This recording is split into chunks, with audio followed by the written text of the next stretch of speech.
Good morning all of you. मैं रविकांत जीवन आप लोगों को तहे दिल से स्वागत करते हैं। जैसे कि मैंने उस दिन आप लोगों को बताया था कि हम स्टार्टिंग करेंगे मापन और मूल्यांकन के आधार पे कैसे किसी विकास का आकलन करते हैं और अभिवृद्धि का मापन करते हैं और किस आधार पे सीसी पैटर्न चली थी और क्यों सीसी पैटर्न को हटा के एनसीईआरटी पैटर्न लागू किया गया। तो ये इसमें पार्ट में से आपके क्वेश्चन का कम से कम 2 से या 3 नंबर के क्वेश्चन मिलते हैं। उसके सभी पार्ट्स के बारे में आज हम डिस्कस करेंगे। ठीक है बेटा, तो चलिए शुरू करते हैं। जैसे मापन और मूल्यांकन, मैंने कहा था कि किसी भी विकास का डेवलपमेंट का सिर्फ अभिवृद्धि का मापन किया सकता है, बाकी सभी पार्टों का आयामों का हम क्या करते हैं बेटा, आकलन करते हैं। क्या करते हैं बेटा, आकलन करते हैं। ठीक है, तो मापन क्या होता है, किसी वस्तु या व्यक्ति के मूर्त या अमूर्त गुणों का अंकन में व्यक्त करना ही क्या है बेटा, मापन है। जैसे आप लेते हो किसी लिक्विड पदार्थ को 2.5 लीटर, ये जो अंकों के आधार पे आप चीजें दिए हो, ये क्या है बेटा, मापन है। ठीक है बेटा, मापन कितने तरह के होते हैं, तो मापन बेटा 2 तरह के होते हैं। एक होता है मूर्त या भौतिक मापन, जैसे लंबाई, चौड़ाई, मोटाई, ये सब चीज आप किस में नापते हो, लंबाई चौड़ाई में, L एंड B में। ठीक है बेटा, और दूसरा अमूर्त या सामाजिक मापन, जिसको IQ लेवल यानी बुद्धि और पर्सनालिटी यानी व्यक्तित्व के रूप में। ठीक है बेटा, किसी भी बालक का व्यक्तित्व तो फिक्स नहीं होता है। व्यक्तित्व 2 आधार पर मैंने समझाया था, वाइगोत्स्की के आधार पे, एक अंतः व्यक्तित्व और दूसरा बेटा अंतरा व्यक्तित्व। एक अंतः व्यक्तित्व, दूसरा बेटा अंतरा व्यक्तित्व। ठीक है बेटा, तो ये आपका डिफिनीशन था मापन का।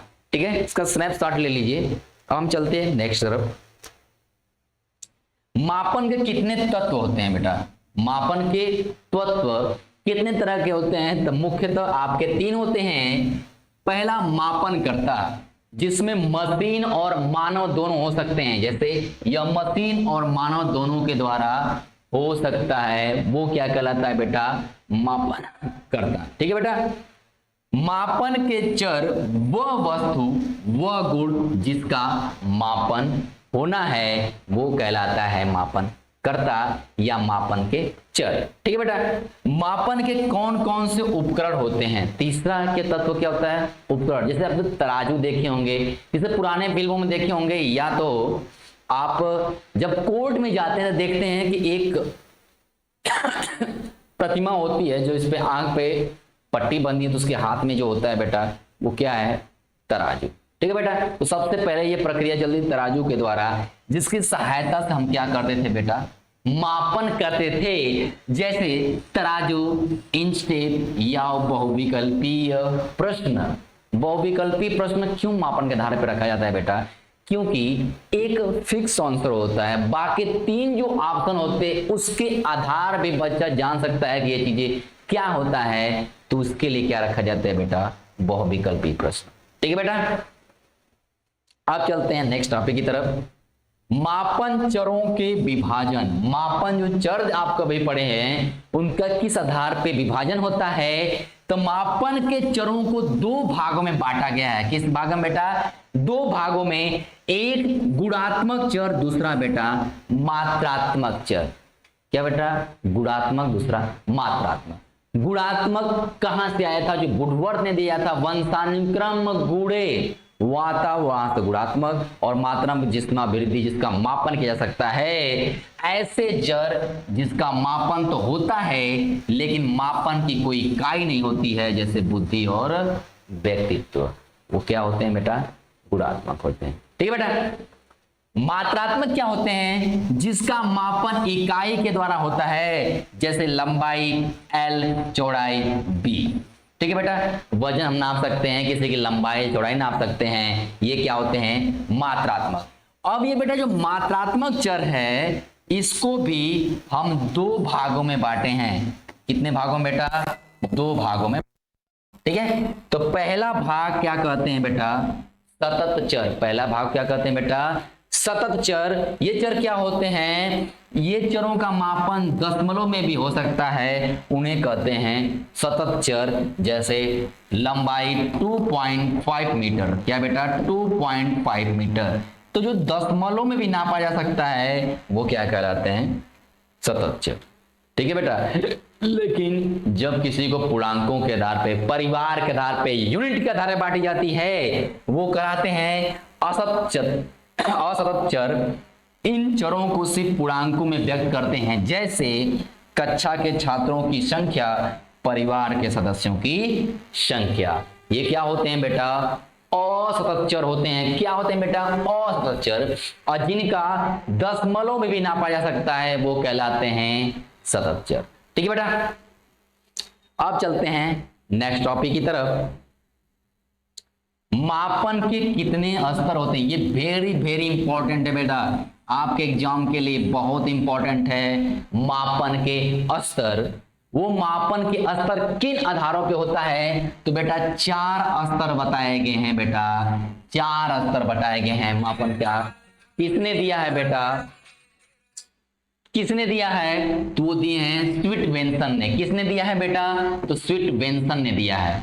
स्विटवेंसन ने मापन के 4 स्तर बताए हैं। पहला नामित मापन, पहला क्या है बेटा, नामित मापन। नामित मापन क्या होता है, यहां गुण को नाम मान लेते हैं, वो कहलाते हैं नामित मापन। जिनका नामों के आधार पर किया जाता है गुण, वो क्या होते हैं, नामित होते हैं। ठीक है बेटा, क्रमिक मापन, जिसका नाम और क्रम दोनों के आधार पता चलता है, वो कहलाते हैं क्रमिक। जिसका नाम और क्रम दोनों का पता होता है, वे कहलाते हैं बेटा क्रमिक मापन। क्या कहलाता है बेटा, क्रमिक मापन। जिसका नाम और क्रम दोनों होता है वो कहलाते हैं क्रमिक मापन, लेकिन जिसका सिर्फ नाम होता है वो कहलाते हैं नामित मापन। ठीक है बेटा, अंतराल मापन। अंतराल मापन में जैसे नामित इसके साथ कोई अंतराल दिया हो, वो कहलाते हैं अंतराल मापन। ठीक है बेटा, जिसमें नाम क्रम के अलावा एक अंतराल दिया जाता है, वो कहलाते हैं अंतराल मापन।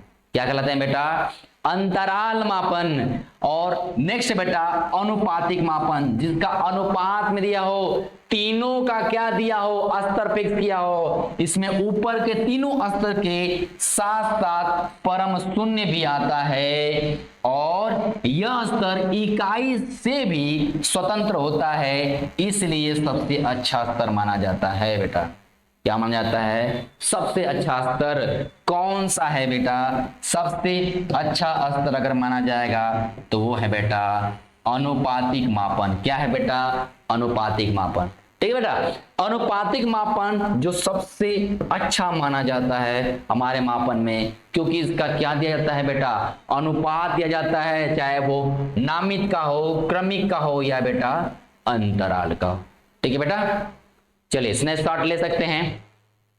अब चलते हैं नेक्स्ट टॉपिक की तरफ कि मापन की परिभाषाएं, मापन की किसने किस आधार पे परिभाषाएं दी हैं वो अब पढ़ेंगे। ठीक है बेटा, तो कैंपबेल, पहले मनोवैज्ञानिक कैंपबेल, उन्होंने क्या दिया है कि निश्चित नियमों के अनुसार वस्तुओं एवं घटनाओं को अंकों में प्रकट करना क्या होता है बेटा, मापन होता है। इसमें टैग क्या था बेटा, वस्तुओं और घटनाओं को अंकों में प्रकट करना।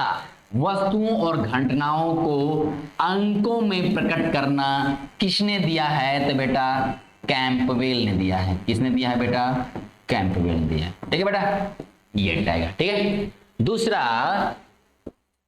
स्टीवेंसन ने क्या कहा है कि निश्चित नियमों के अनुसार वस्तुओं को अंक प्रदान करना। निश्चित नियमों के अनुसार, निश्चित नियमों के अनुसार वस्तुओं को अंक प्रदान करना ही क्या है बेटा, मापन। किसने कहा है, स्टीवेंसन ने। ठीक है बेटा, हेल्मस्टेटर हेल्म स्टेडर आपका एग्जाम में अपर लेवल वाले में पूछा था। इनकी डिफिनेशन क्या है कि मापन को एक प्रक्रिया के रूप में परिभाषित किया जा सकता है जिसमें किसी व्यक्ति या पदार्थ में निहित विशेषता का अंकीय वर्णन होता है। इसका टैग क्या था बेटा? किसी व्यक्ति या पदार्थ में निहित विशेषता का क्या होता है बेटा? अंकीय वर्णन होता है। ठीक है बेटा, ये थे आपके मापन की परिभाषाएं। अब चलते हैं नेक्स्ट टॉपिक की तरफ। ब्रैडफील्ड, चौथा किसने दिया था? ब्रैडफील्ड या मोरडॉक ने क्या दिया था कि मापन प्रक्रिया में किसी घटना या तथ्य के विभिन्न आयामों को प्रतीक निर्धारित करते हैं, प्रतीकों के आधार निर्धारित करते हैं। किसका? किसी घटना या तथ्य के विभिन्न आयामों को। किसको बेटा? किसी घटना या तथ्य के विभिन्न आयामों को प्रतीकों के द्वारा निर्धारित किया जाता है। किसने दिया है? तो ब्रैडफील्ड और मोरडॉक ने। ठीक है बेटा, पील ने क्या दिया था? E.A. पील ने दिया था कि मापन का उद्देश्य एक व्यक्ति को संतुलित व्यक्ति प्रदान करना है ताकि वह समाज की विभिन्न भूमिकाओं का कुशलता पूर्वक निर्वाह कर सके। संतुलन प्रदान करना बताया था किसने? पील ने, ताकि वह समाज के विभिन्न भूमिकाओं का क्या कर सके? कुशलता पूर्वक निर्वाह कर सके। ठीक है बेटा, ये था टॉपिक आपका। मूल्यांकन, मैंने क्या कहा था बेटा? जिसका आप मापन न कर सको, आकलन के द्वारा निकालते हैं, वो होता है मूल्यांकन। ठीक है बेटा, यानी अभिवृद्धि आयाम को छोड़कर बाकी जो प्रक्रियाएं की जाती हैं वो किसके द्वारा की जाती हैं? मूल्यांकन के द्वारा। ठीक है बेटा, तो मापन द्वारा किए गए अंकों का न मापा जाने वाली विशेषताओं का गुण या दोष विवेचना करना क्या कहलाता है? मूल्यांकन कहलाता है। मैंने बताया था कि जब शारीरिक आयाम यानी अभिवृद्धि को हम क्या कर सकते हैं बेटा? माप सकते हैं, क्योंकि अभिवृद्धि का क्या लंबाई, चौड़ाई, ऊंचाई हमारा क्या होता है? मेजरमेंट कर सकते हैं उसके मीटर में, पर बाकी आयामों का हम मापन नहीं कर सकते हैं, उनका हम आकलन करते हैं, जैसे आईक्यू के माध्यम से और पर्सनालिटी के माध्यम से, जिसमें मैंने कहा था कि पर्सनालिटी क्या होता है? पर्सोना शब्द से आया है जिसका मतलब ही होता है मुखौटा। ठीक है बेटा, इसीलिए मैंने कहा था किसी की भी व्यक्तित्व कभी फिक्स नहीं होता है, वो अंतरा और अंत होता है, अंत स्वयं के द्वारा और अंतरा पर्सनालिटी समाज के द्वारा। ठीक है बेटा, और जो मूल्यांकन होते हैं बेटा वो कितने प्रकार के होते हैं? दो होते हैं, एक रचना के आधार पर और एक योगात्मक के आधार पर। तो जो रचनात्मक होता है वो क्या होता है? शिक्षण के दौरान ही मूल्यांकन किया जाता है। जैसे मैंने कहा था कि जब आप प्रस्तावना कौशल का प्रयोग करते हैं तो क्या करते हैं? बच्चों से फीडबैक लेते हैं। अगर बच्चे उस चीज का नहीं करते हैं तो पोर्टफोलियो द्वारा आप देखते हैं कि बच्चे का इंटरेस्ट क्या है, किन आधार पे, या उसकी विशिष्टता क्या है जिसके आधार पे आप क्या करते हैं? शिक्षण का प्रयोग करते हैं। वो क्या होता है बेटा? रचनात्मक होता है, यानी बीच बीच में ही चीजों का क्या करना? जोड़ना। लेकिन उसमें जो प्रश्न पूछे जाते हैं वो कैसे पूछे जाते हैं बेटा? मुक्त उत्तर वाले। हमेशा याद रखिएगा, हमेशा प्राथमिक स्तर पे मुक्त उत्तर वाले ही प्रश्न पूछते हैं, यानी एक प्रश्न का कई आंसर हो वो क्या कहलाते हैं? मुक्त उत्तर वाले। ठीक है बेटा, और योगात्मक या संकलात्मक मूल्यांकन क्या होता है? जो शैक्षिक सत्र के दौरान लिया जाता है, जैसे आप मंथली लेते हो, हाफ ईयरली लेते हो और सीधे सीधे वार्षिक लेते हो, वो सत्र के दौरान अंत में जो करते हो वो क्या होता है बेटा? योगात्मक होता है। ठीक है बेटा, तो मैंने इसी चीज को समझाया था कि किसी की पर्सनालिटी या किसी का डेवलपमेंट अंकों के द्वारा प्रेजेंट नहीं किया जा सकता है, उसका हम आकलन सिर्फ करते हैं, इसीलिए उसका नाम रखा जाता है मूल्यांकन। ठीक है बेटा, ये टॉपिक थी। अब चलते हैं आपको नेक्स्ट की तरफ। आजकल आधुनिक जमाने में कुछ नए प्रकार के मूल्यांकन किए गए हैं, जैसे सतत मूल्यांकन, कॉन्टिन्यूअस जो चलते हैं। ठीक है, आप देखते हैं कि पहले के समय क्या था कि आपका हाफ ईयरली या सीधी ईयरली यूज किया सकता था, उसमें फिर व्यापक आ गए जो बीच बीच में खंडवत उस चीज का यानी विश्लेषण के आधार पर मूल्यांकन किया जाने लगा, वो क्या हो गया बेटा, व्यापक मूल्यांकन। ठीक है बेटा, और तीसरा जो था वो क्या है, विद्यालय आधारित मूल्यांकन। हर विद्यालय अपना एक अलग पैटर्न बनाया होता है बच्चों का क्या निकालने के लिए, मूल्यांकन निकालने के लिए, उसको बोलते हैं बेटा विद्यालय आधारित मूल्यांकन। एक ऐसा मूल्यांकन जिसमें प्राइमरी में आप लोग देखते होंगे कि एक उपचारात्मक कक्षा होता है। क्या होता है बेटा, उपचारात्मक कक्षा होता है। उसमें उस सब्जेक्ट के स्पेशल टीचर को रखा जाता है। जैसे मैंने कहा था, उपचारात्मक कक्षा या शिक्षण जानने के लिए अपने आप को क्या मान लिए, एमबीबीएस। क्या मान लीजिए, एमबीबीएस डॉक्टर। वो क्या करता है, आपकी समस्या की जानकारी लेता है पर निदान नहीं करता है बेटा। आपके वैसे ही प्राथमिक स्तर पे, प्राइमरी स्तर पे बच्चों का जो चीज चलता है बेटा, वो क्या करते हैं, उसका निकाला जाता है आपका किस आधार पे, उपचारात्मक के आधार पे। ठीक है बेटा,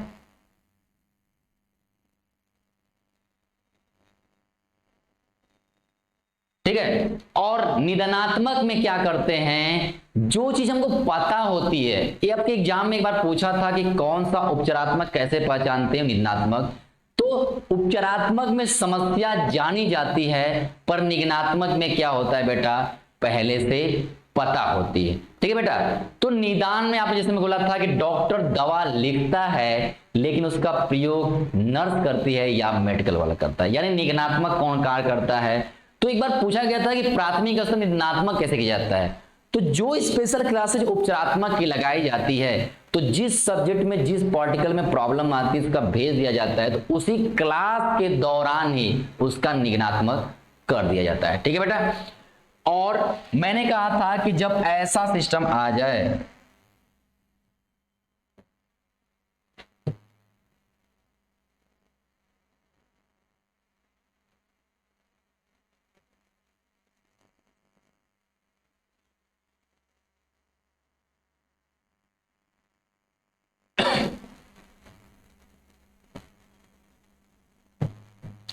जब ऐसा सिस्टम आ जाए कि जब बच्चों के आधार पे, या कभी ऐसा होता है क्लास में बच्चे अपनी समस्या नहीं बताते हैं, तो उन्हें क्या तैयार किया जाता है प्राथमिक स्तर पे बेटा, पोर्टफोलियो।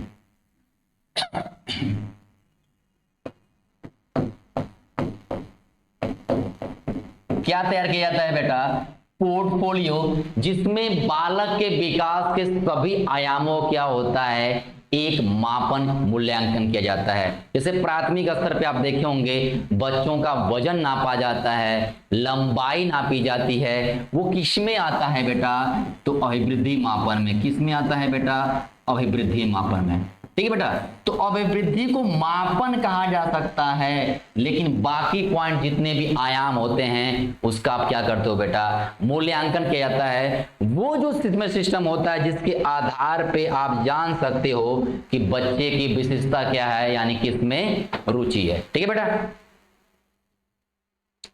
अब क्या टॉपिक है, मूल्यांकन के चरण। वो कौन से आधार थे जिसके आधार पे मूल्यांकन का आधार पैटर्न के आधार पे किया जाता है। जैसे पहला, मूल्यांकन की विषय वस्तु क्या करना बेटा, निर्धारण करना। मूल्यांकन के जिसका आपका मूल्यांकन करना है उस विषय वस्तु का ही क्या किया जाता है बेटा, निर्धारण किया जाता है, और फिर उसी का क्या निकाला जाता है, उद्देश्य निर्धारित की जाती है। ये चरण होते हैं, स्टेप होते हैं। पहले उस विषय वस्तु को ही निर्धारित करना, फिर उसका उद्देश्य निर्धारित करना, किस उद्देश्य के लिए हमारा मूल्यांकन किया जा रहा है। फिर मूल्यांकन की उन विधियों का क्या किया जाता है बेटा, चयन किया जाता है कि वो कौन सी विधि होगी जिसके आधार पे मूल्यांकन स्पष्ट रूप से होगा। ठीक है बेटा, चौथा स्टेप जो है वो क्या है बेटा, उसके लिए सारे आंकड़े को क्या करना बेटा, इकट्ठा करना, और जो आंकड़े इकट्ठे करते हैं उसका क्या करते हैं बेटा, विश्लेषण करते हैं। मैंने चीज बताया था कि जब ब्लूम टैक्सोनॉमी में ही आप पढ़े हो, ज्ञान होता है, बोध होता है, उसका चयन किया जाता है, विश्लेषण किया जाता है, संश्लेषण किया जाता है, तब किया जाता है बेटा मूल्यांकन। ठीक है बेटा, वही स्टेप है और लास्ट में रिजल्ट निकलता है। क्या निकलता है बेटा, रिजल्ट निकलता है। तो मूल्यांकन के कितने चरण होते हैं, 6। यही ब्लूम का टैक्सोनॉमी थी, ज्ञानात्मक, क्रियात्मक और भावात्मक का 6, 5 और 6, यही आप पढ़े होंगे 6, 5, 6। ब्लूम की टैक्सोनॉमी जो थी संज्ञानात्मक, भावात्मक और मनोक्रियात्मक। ठीक है बेटा, अब चलते हैं नेक्स्ट टॉपिक की तरफ। मूल्यांकन के क्या क्या उद्देश्य होते हैं, मूल्यांकन के क्या क्या उद्देश्य हैं बेटा। तो पहला, ज्ञान की परख करना, वो ज्ञान क्या उसकी परख करना, फिर उसका वर्गीकरण करना, फिर तीसरा स्टेप क्या था बेटा, चयन करना, फिर निदान एवं उपचार करना। उपचार का मतलब समस्या को जान, निदान मतलब उसको खत्म करना यानी समाधान करना। फिर अधिगम के लिए वो क्या होता है, प्रेरणा होता है। ठीक है बेटा, फिर शिक्षण की वो क्या बन जाती है, प्रभावशीलता बन जाती है। ठीक, फिर पाठ्यक्रम शिक्षण की विधि में क्या कर सकते हैं, इस आधार पे सुधार ला सकते हैं। तो क्या क्या उद्देश्य होता है बेटा, ज्ञान की परख, वर्गीकरण, चयन, निदान एवं उपचार, अधिगम के लिए प्रेरणा, शिक्षक के या शिक्षण की प्रभावशीलता को जानना और पाठ्यक्रम के शिक्षण विधि में क्या करना बेटा, सुधार लाना। ये आपका है मूल्यांकन की बेटा उद्देश्य है। ठीक है बेटा, अब परिभाषाएं किसकी, सीसी पैटर्न की। ठीक है बेटा, कॉम्प्रिहेंसिव एंड कॉन्टिन्यूअस इवोल्यूशन, सतत एवं व्यापक मूल्यांकन। ठीक है बेटा, जिस पैटर्न को हटाकर मैंने बोला था कि एनसीईआरटी पैटर्न यूज किए जाने लगे हैं आजकल आपके प्राथमिक स्तर में, सिर्फ माध्यम का फर्क रह गया है, वो क्या है, अंग्रेजी एवं हिंदी। बाकी सब चीजें एनसीईआरटी की वजह से सेम हो गई। ठीक है बेटा, पाठ्यक्रम फिक्स कर दिया गया। ठीक है बेटा, तो कोठारी आयोग ने क्या बताया था कि मूल्यांकन एक सतत प्रक्रिया है जो संपूर्ण शिक्षा प्रणाली का अभिन्न अंग है और शैक्षिक उद्देश्यों की प्राप्ति से घनिष्ठ रूप से क्या है बेटा, जुड़ी हुई है।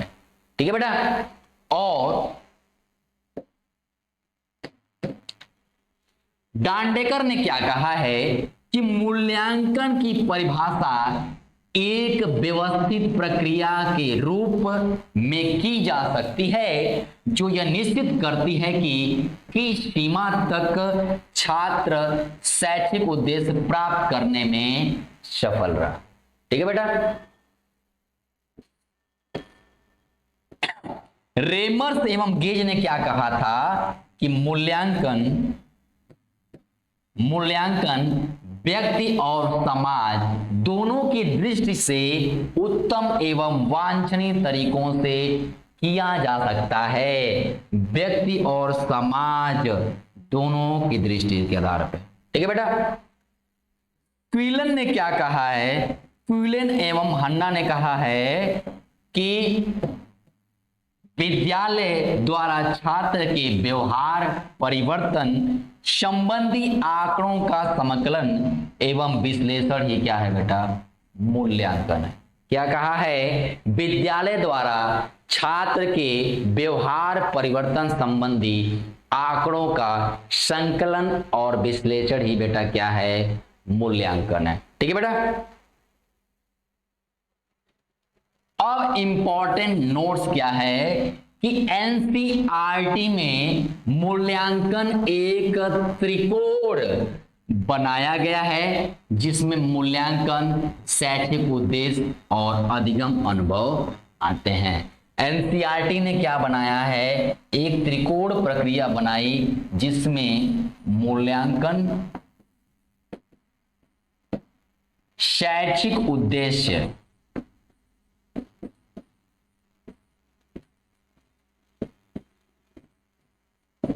और बेटा अधिगम अनुभव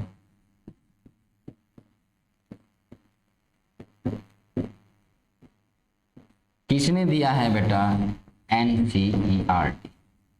एनसीईआरटी ने मूल्यांकन का क्या बनाया, एक त्रिकोण बनाया जिसमें मूल्यांकन, जिसमें बेटा मूल्यांकन, शैक्षिक उद्देश्य और क्या था बेटा, अधिगम अनुभव। ठीक है बेटा, ये थे आपके टॉपिक।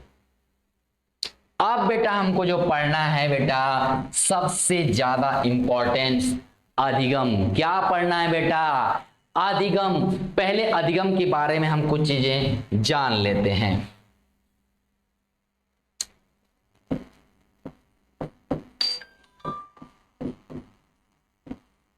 अधिगम अंग्रेजी शब्द में क्या बोलते हैं, लर्निंग। क्या बोलते हैं बेटा, लर्निंग। अधिगम को अंग्रेजी शब्द में बेटा क्या बोलते हैं, लर्निंग, जो लैटिन भाषा के लर्निंग शब्द से बना है। ठीक है बेटा, जिसका मतलब क्या होता है, सीखना। क्या होता है बेटा, सीखना होता है। ठीक है बेटा, ये है कि अधिगम जो है वो अंग्रेजी शब्द से किससे बना है, लर्निंग, जो लैटिन भाषा के लर्निंग शब्द से बना है, जिसका मतलब ही क्या होता है बेटा, सीखना। क्या होता है बेटा, सीखना होता है। ठीक है बेटा, अब मैंने आप लोगों को बताया था कि जो अधिगम है, ठीक है बेटा, अधिगम प्रक्रिया जो होती है दोनों तरफ हो सकती है। ठीक है, यानी सीखना और दूसरा बेटा सिखाना। सीखना वो बेटा सिखाना। ठीक है बेटा, कुछ क्वेश्चन में आपके एग्जाम के सिद्धांत में आपको बहुत सारे कंफ्यूजन आती हैं कि वो अधिगम हम कैसे सेट करेंगे या किस आधार पे सर समझेंगे कि कौन सा अधिगम किसने दिया है और किस आधार पे दिया है। तो हम चलते हैं उस पार्ट को समझते हैं कि कैसे वो चीजें आपको किया गया है।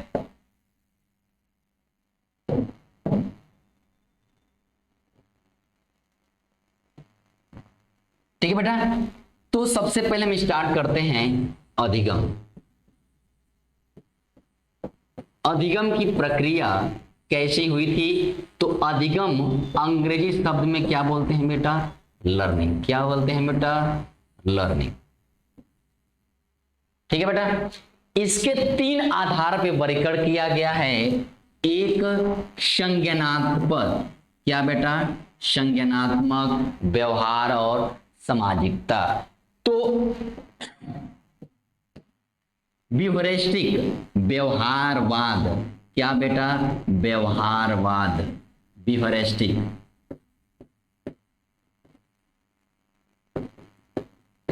ठीक है बेटा, और दूसरा पक्ष क्या है आपका बेटा, संज्ञानात्मकवाद या संज्ञानात्मक,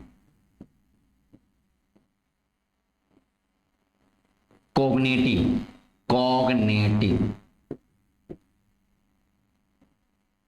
ठीक है बेटा, और तीसरा आधार आपका दिया गया सामाजिक। क्या बेटा, सामाजिक यानी सोशल।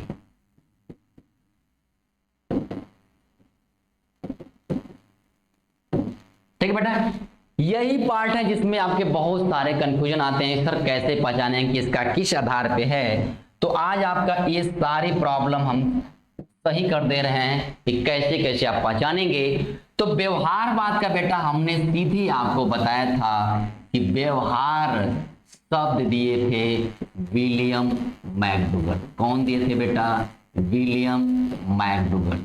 कौन दिए थे बेटा, विलियम मैकडूगल। ठीक है बेटा। व्यवहार के जन्मदाता, व्यवहार के जन्मदाता कौन थे बेटा? तो वाटसन। कौन थे बेटा? वाटसन। ठीक है बेटा, समझ आया आपको? अब व्यवहार जो शब्द है उसका प्रयोग किसने किया है? दो लोगों को इसका आधार बांटा जाता है। पहला क्लासिकल कंडीशन थियरी, शास्त्रीय अनुबंधन सिद्धांत। ठीक है बेटा, अंग्रेजी में बोलते हैं क्लासिकल कंडीशन थियरी। किसने दिया है बेटा? पावलोव ने दिया है। किसने दिया है बेटा? पावलोव ने दिया है। किसने दिया है बेटा? पावलोव ने दिया है। किस पर प्रयोग किया था बेटा? कुत्ते पे प्रयोग किया था। कब किया था बेटा? 1904 में। ठीक है बेटा, इनको नोबेल पुरस्कार मिला था और इस प्रयोग में इन्होंने क्या किया था? लार ग्रंथि का ही ऑपरेशन कर दिया था। क्या किया था बेटा? लार ग्रंथि का ऑपरेशन, ताकि लार को इकट्ठा कर सकें। क्या करने के लिए? लार को इकट्ठा करने के लिए।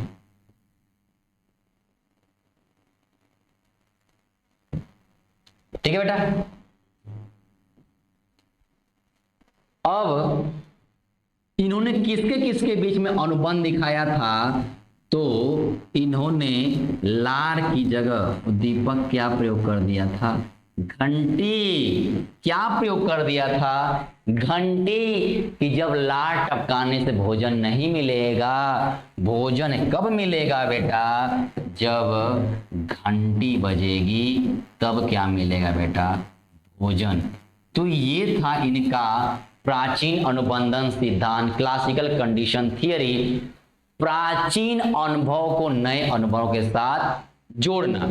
और दूसरा जो प्रयोग किए थे बेटा, वो किसने किया था? स्कीनर ने। किसने प्रयोग किया था बेटा? स्कीनर ने।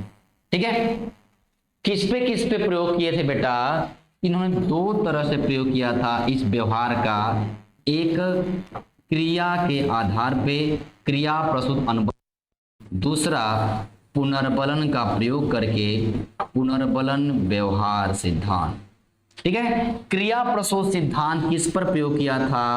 चूहे पे प्रयोग किया था बेटा। चूहे पे कब? 1938 में। पुनर्बलन जो किया था किस पे किया था बेटा? कबूतर पे। किस पे किया था बेटा? कबूतर पे। कब किया था? 1943 में। कब किया था बेटा? 1943 में। ठीक है बेटा, तो जो क्रिया प्रस्तुत अनुबंधन सिद्धांत है उस बॉक्स का नाम ही क्या पड़ गया बेटा? Skinner box. क्या नाम पड़ गया? Skinner box. और इसका बॉक्स का नाम पड़ गया पजल बॉक्स। क्या पड़ा? पजल बॉक्स या पिगन बॉक्स। ठीक है बेटा, ये आपके चीजें होती हैं जो एग्जाम में आधार अलग पूछता है कि किसने जन्म दिया है, जन्मदाता कौन है?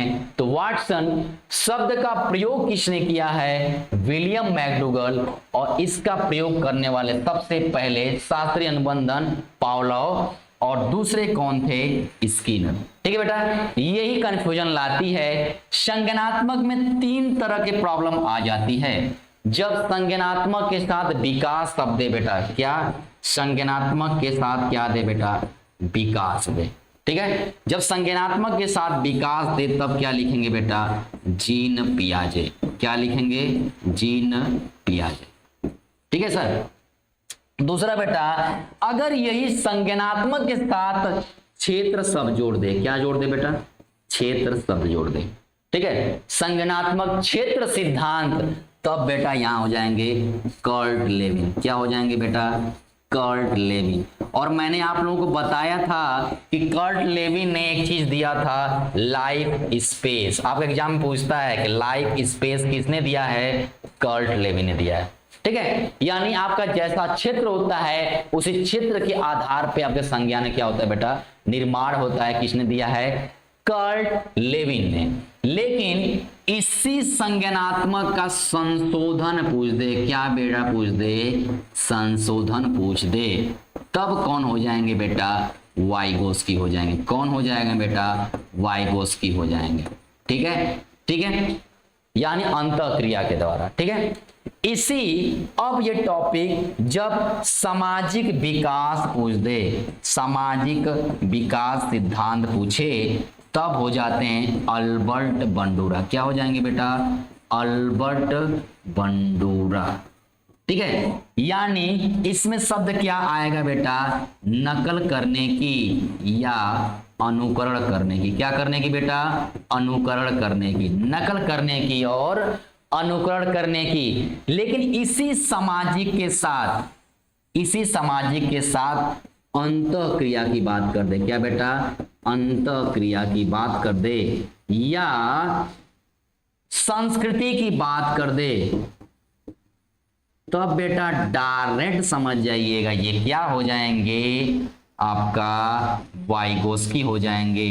क्या हो जाएंगे बेटा, वाइगोस्की हो जाएंगे। ठीक है बेटा, यही आप एग्जाम में कंफ्यूजन आ जाते हैं कि सामाजिक विकास सिद्धांत कब क्या देगा। जब सामाजिक विकास किसी नकल अनुकरण के द्वारा देगा बेटा, तो अल्बर्ट बंडूरा उसी चीज का अंतःक्रिया की बात कर दे, संस्कृति की बात कर दे, तो बेटा वाइगोस्की हो जाएंगे। जब इसी चीज का आपका सामाजिक के आधार पर नैतिकता पूछता है बेटा, जिसका आपने मैं बताया था नैतिक तरकड़ा। क्या बेटा, नैतिक तरकड़ा, तब मैंने बताया था बेटा कोहलबर्ग मानिएगा। क्या मानते हैं, कोहलबर्ग। ठीक है बेटा, लेकिन भाषा विकास, जब आपका भाषात्मक विकास पूछता है, भाषात्मक विकास सिद्धांत, तब आप लिखते हैं चोमस्की। क्या लिखते हैं बेटा, चोमस्की या कमोस्की। लेकिन इसी सामाजिक के साथ भाषा जोड़ दे, इसी सामाजिक के साथ भाषा जोड़ दे, समाज के साथ बेटा भाषा अगर जोड़ दे, तब तुरंत पकड़ लीजिएगा वाइगोस्की हो जाएंगे। क्या हो जाएंगे बेटा, वाइगोस्की हो जाएंगे। ये छोटे छोटे पॉइंट है जिसके आधार पे आपको अधिगम में बहुत सारे सिद्धांत में प्रॉब्लम आ जाता है। कब सर हम व्यवहार का कैसे लिखेंगे, जन्मदाता कौन लिखेंगे, शब्द किसने दिया है, प्रयोग किसने किया है, कब संज्ञानात्मक विकास का जीन पियाजे होंगे, कब कर्ट लेविन हो जाते हैं और कब वाइगोस्की हो जाते हैं। ठीक बेटा, कब सामाजिक विकास का, कब अल्बर्ट बंडूरा होते हैं, जब वो नकल अनुकरण की बात कर दे उसमें, जब इसी समाज को किसी अंतःक्रिया या संस्कृति के आधार बात कर दे, तब बेटा वाइगोस्की हो जाएंगे। इसी समाज को किसी भाषा के साथ जोड़ दे तो वाइगोस्की हो जाएंगे। लेकिन वही भाषात्मक डायट पूछे, भाषात्मक विकास, तो चोमस्की हो जाते हैं। ठीक है बेटा, एक पूरे फ्लो डायग्राम में आप समझ गए कि अधिगम किन आयामों पर, वो कौन सा कॉन्सेप्ट है जिसके आधार पे हम चीजों को क्या करेंगे, अलग अलग वर्गीकरण करेंगे। ठीक है बेटा, नेक्स्ट टाइम हम इसी चीज का अधिगम का स्टार्ट करेंगे, कैसे कैसे अधिगम का जन्म हुआ, किस आधार पे स्टार्ट हुआ और कैसे कैसे उन चीजों का वर्गीकरण करेंगे। ठीक है बेटा, ये सारे चीजें नेक्स्ट टाइम हम पूरे फ्लो डायग्राम के एक पार्ट पर, छोटे छोटे पार्ट में करके आपको समझाएंगे। हमको बस समझाना एक ही चीज था कि अधिगम कैसे आया, अधिगम क्यों द्विपक्ष में चलता है, कब सीखना होता है, कब सिखाना होता है। ये सिच धातु में क्या जुड़ा है बेटा, अप्रत्यय। क्या जुड़ा है बेटा, अप्रत्यय, इसीलिए इसका मतलब होता है सीखना और सिखाना। ठीक है बेटा, ये आधार थे आपका अधिगम का समझने का। और नेक्स्ट टाइम हम अधिगम चैप्टर स्टार्ट करेंगे, अधिगम के बारे में समझाएंगे, वर्गीकरण समझाएंगे, उन वर्गीकरणों का प्रयोग समझाएंगे, महत्व समझाएंगे, कौन कौन सा अधिगम की विधियां हुई, कौन सा अधिगम का वक्र होता है, क्यों एबिंगहास कहा जाता है अधिगम वक्र को, और क्यों अधिगम स्थानांतरण को आप थांडाइक नाम लेते हैं, पठार क्यों परमानेंट नहीं होता है, फिर अधिगम का सिद्धांत किन आधारों पे कब जन्म होता है। ठीक है बेटा, इसका आप स्क्रीनशॉट ले सकते हैं नेक्स्ट टाइम जानने के लिए। ठीक है बेटा, आप क्या करिए, कमेंट किया करिए कौन सा ऐसा पोर्शन जो आपको समझ नहीं आता है। ठीक है बेटा, इसी चीज के लिए आधार पे हम नेक्स्ट टाइम आपका स्टार्ट करेंगे। इसी बात के साथ जय हिंद, जय भारत।